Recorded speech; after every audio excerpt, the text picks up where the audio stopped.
everybody, I'm Bree the Plant Lady. Today I'm going to show you how easy it can be to grow your own rice in smaller containers. Now I'm in love with these beautiful chocolate brown solid bottom plastic pots from Crescent Gardens. You have a few different options for these. These are actually originally intended to be a container that you put houseplants in, but you would actually slip a pot that has drainage holes into it, and then this is the pot that basically saves your furniture from any potential drip.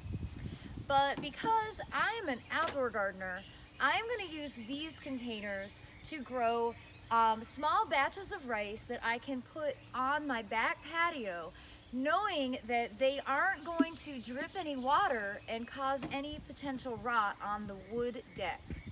And these are the perfect size because they don't take up too much space, unlike the usual pots that I use, which are 10-gallon size. So the process is really easy. I'm going to fill these up with my favorite compost from Soil Cube Humus Compost, now available in the lower 48 states online.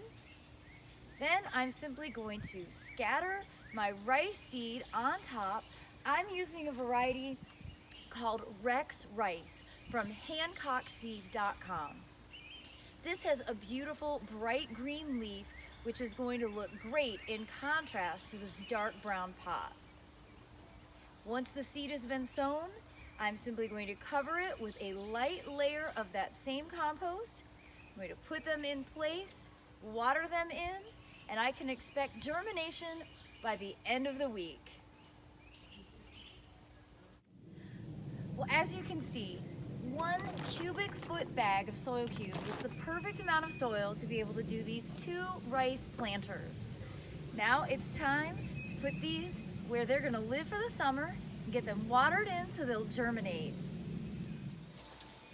Well, these are going to be easy to keep watered because I've got a hose right here at the bottom of my steps, and I especially love from experience that these aren't going to cause any potential rot on my wood deck.